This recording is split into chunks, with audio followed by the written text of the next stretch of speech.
In this experiment, we are testing to see whether magnets help relieve pain in post-polio patients.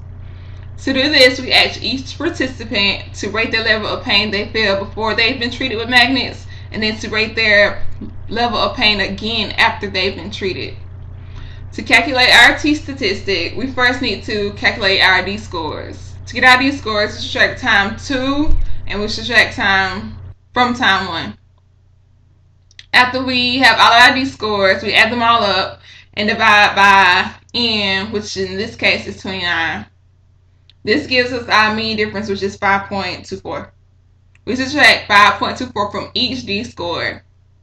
After we have these numbers, we then square each number. This gives us our sum of squares because we add them all up, and we get a total of 293.31.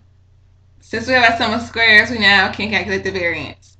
Variance is sum of squares divided by degrees of freedom. Our degrees of freedom is 28. So we have a variance of 10.48. Now that we have our variance, we now can calculate our standard error. Standard error is the square root of variance divided by N. So the square root of 10.48 divided by 28. This gives us 0.60. Before we calculate our actual T, let's go ahead and find the critical value. To get the critical value, we need to find the degrees of freedom, and our alpha level is 0.05.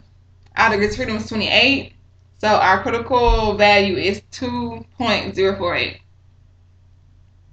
Now we can calculate our T statistic. We subtract the mean difference by the expected mean difference, which is 0. And we divide that by our standard error. So 5.24 minus 0 divided by 0.60. This gives us a calculated T of 8.73. When we compare this to our critical value, which is 2.048, you see that our calculated T is higher. This means that we reject the null hypothesis. This means that the magnets did have an effect on the pain felt by the post-polio patients.